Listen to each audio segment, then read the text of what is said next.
this video today, I want to take you along on the first house viewing I did here in Toronto. I will talk about how it's like working with a real estate agent, what the process is like, and toward the end of the video, I will also give you some tips in case you're planning to do a house viewing so that it runs smoothly. Viewing a house, a condo, was so exciting. And in this respect, in looking at apartments, condos here in Toronto, I am sort of a property virgin. And that, by the way, Property Virgins used to be a show hosted by a real estate agent called Sandra Rinamoto. And I and my husband, we used to love watching that show before we came to Canada. She would usually show them 3 houses or so within their price range, and in the end of the show, they would end up picking one or not picking one at all. Unfortunately, however, that show is no longer being produced. So in case you don't know what this is all about yet, I recently launched a series in which I am going to document my process of hunting for a house, to be exact, a condo or an apartment in Toronto, the GTA actually, not just Toronto, for under $500,000, which seems almost impossible, right? And I'm going into this process with a really open mind, meaning that I don't know at all right now whether I will end up buying a house or not.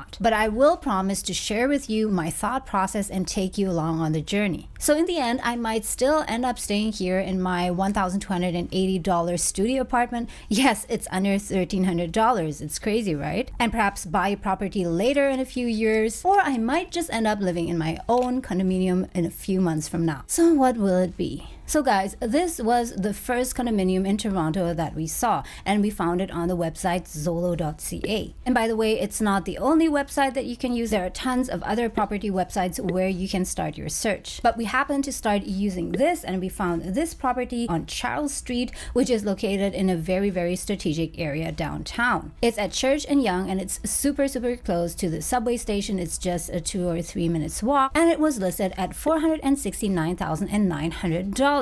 Almost too good to be true, right? It's a proper 1-bedroom apartment. It is not a studio, and look at how spacious it is. It is actually 757 square foot, or around 70 square meters. So this seems to really be a deal, but we cannot make a final judgment until we actually view the property in person. And also, what are the buts? What is the big disadvantage, the downside to this property? And this is something that many first-time home buyers do not know. When you purchase a house, you're not just responsible for paying the mortgage, the down payment, and also the closing costs, etc., but there's also a cost to maintaining the house itself, which is the maintenance fee charged by the property management and also insurance for the unit. So now let's look at the maintenance cost for this particular unit.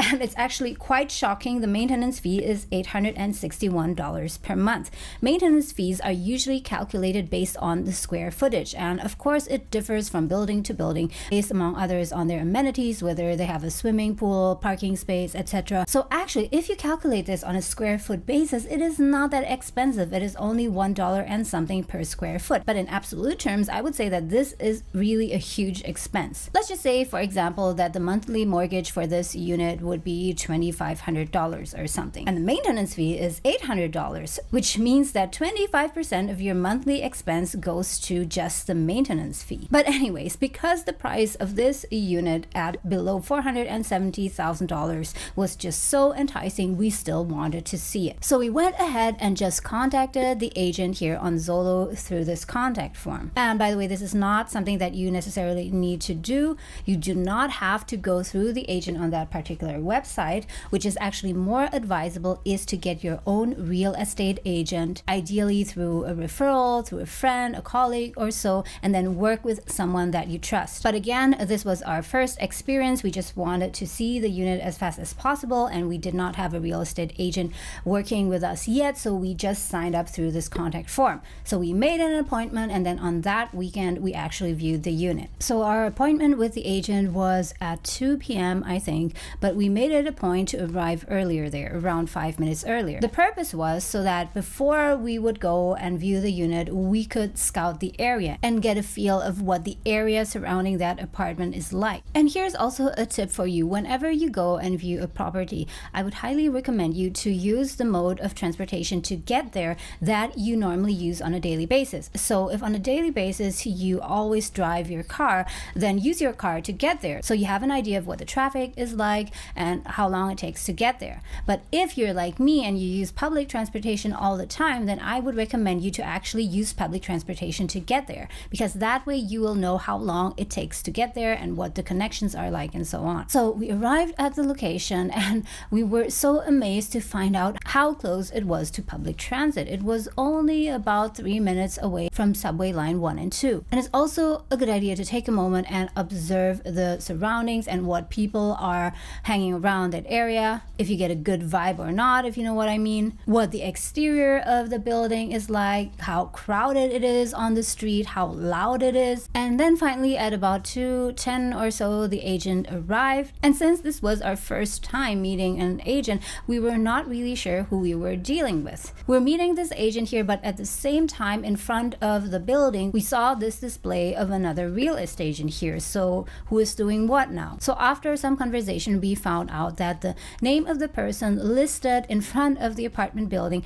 is the real estate agent who is representing the seller. And this is also one very important thing. You should never directly deal with the representative of the seller, because the real estate agent who works with the seller will obviously work in the interest of the seller and not you. So you should always work with a real estate agent that represents your side, the buyer side. And that's what happened in our case. So the real estate agent that we met was the representative of the buyer. So we went into the building immediately, and the first thing that I paid attention to was the lobby and the corridor. And to my surprise, although the building was quite old, everything seemed quite well maintained and really clean. And while the real estate agent was on the phone, we even got a chance to talk to some people who were living in the buildings. So resident was just about to walk into the elevator, and then I just asked him, hey, how long have you been living here? Can I ask you if you like it? Because we're considering to buy a condo here. And he explained to us that there have been no issues so far and that he really enjoyed living in this building. So that is also one tip that I can give you. When you view an apartment that you know nothing about, try to catch a resident and ask them of their opinion, what they think about living there, because that way you can find out a lot of things. Someone might perhaps say, oh, everything's great, but sometimes we have issues with the hot water. And now the really exciting part. We stepped into the unit, and the first thing that we saw was the kitchen. The kitchen was classic, the design was classic, the size was really good, and it really didn't need any renovation. I mean, it was good to just move in as is. Perhaps after a while, if you want, you could change the cabinets, but it's not a must. What was really amazing was the size of the living room. I mean, just look at this. It's really huge and spacious. But what also stood out to me was that the heater was as huge, and there was only one small window, so the room just felt a bit dark. And unfortunately, the ceilings were a bit low. But for this price, I mean, if it's real at $470,000, it's still a steal. So looking at this living room, there is enough space for a sofa plus 2 desks for both of us, because both of us are working at home.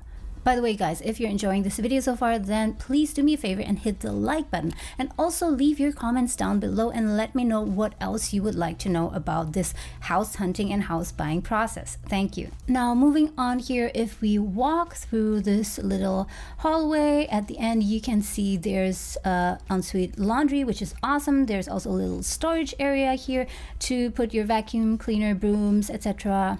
And this is the bedroom, and it's so spacious. It's almost too good to be true. I mean, look at this closet. There is so much storage room. And the nice thing is that even though it's on the first floor, and you would think that a lot of people would walk past your window, because it's in front of a parking entrance, people can actually not walk by. Let's move on to the bathroom. Very important. It's a proper sized bathroom with a tub. That's one of the criteria that I really wanted to have in an apartment, which is to have a bathtub in the bathroom.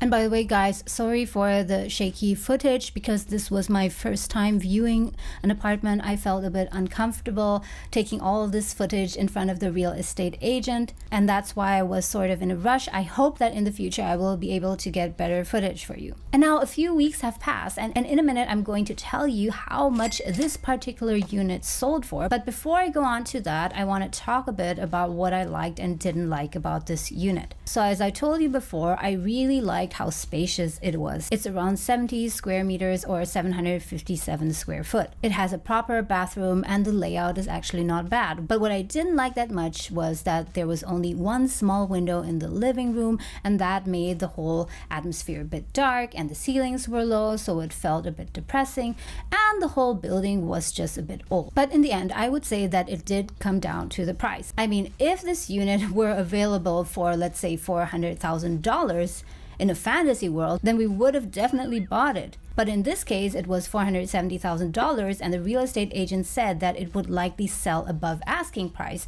which could be $490,000 or $495,000. And also, we just found the maintenance fee too high for us at $861. And yes, if you look at the details, to be fair, it does include a building insurance, which can amount to $50 to $100 per month.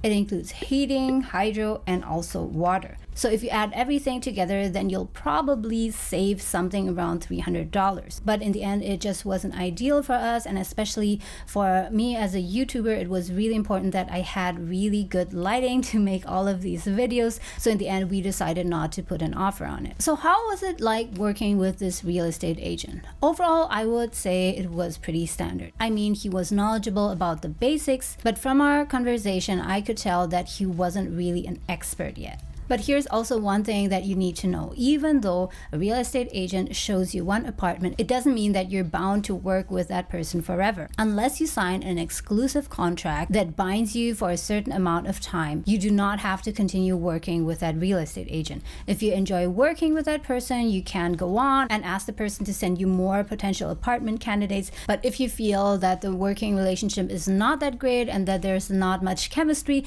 then you can just move on and find another real estate agent.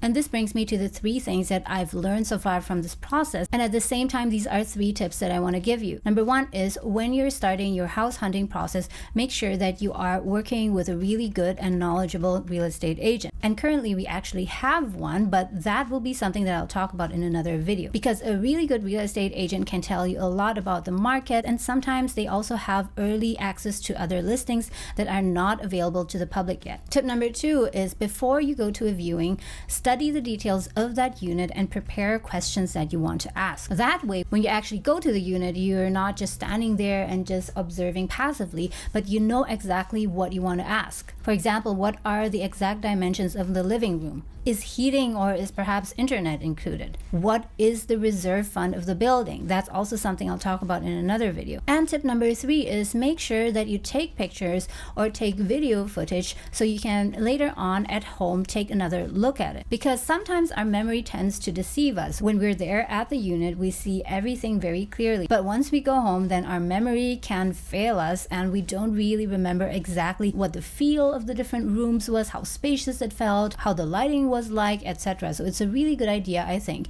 to actually take footage of the place. So now let's get to the very exciting question, which is how much did this particular unit sell for? So no regrets here. We have no regrets that we didn't put an offer there, because anyway we wouldn't be able to compete here. This unit at Charlotte Street was actually sold for $550,500. It was listed at $470,000 almost, so it sold about $80,000 above listing price. And to be honest, guys, I am not too surprised about it, because as I said before, it is really spacious. It is 750 square foot large, and the location is so central. It is so well connected. It's in downtown. So from the start, it would have been impossible to get this kind of unit at $470,000. So I would say that that's a fair price. It just wasn't the right unit for us. So that was actually really interesting, our first house viewing, and I would highly recommend to you guys to start doing this. Even though you're only planning to buy a house a year from now or even 2 years from now, it's a good idea to just do several house viewings so you kind of get an idea of the whole process. And by seeing different kinds of units, you kind of have something that you can start playing with in your mind, and you can start considering what kind of units you like, what kind of features you want to have in that apartment, what really matters to you. Do you need a large bathroom? Do you want to walk-in closet? Do you need the unit to have 2 bedrooms, 1 bedroom, or would a large studio even do it for you? And not long after that viewing, about a week or so, we continued to our second viewing. And that story, I must say, was a bit more of a roller coaster, as you will see. So we're starting to get serious. We're really considering to buy something. And the next thing that we also wanted to do is to look for a mortgage broker. A mortgage broker to help us find a good deal for a pre-approved mortgage. So we could go into the viewing process and especially the offer process more confidently. If you don't have a pre-approved mortgage yet, then you won't really know what kind of an offer you can actually put. But more about that in another video. Thank you so much guys for watching, and I'll see you soon in the next episode. Bye.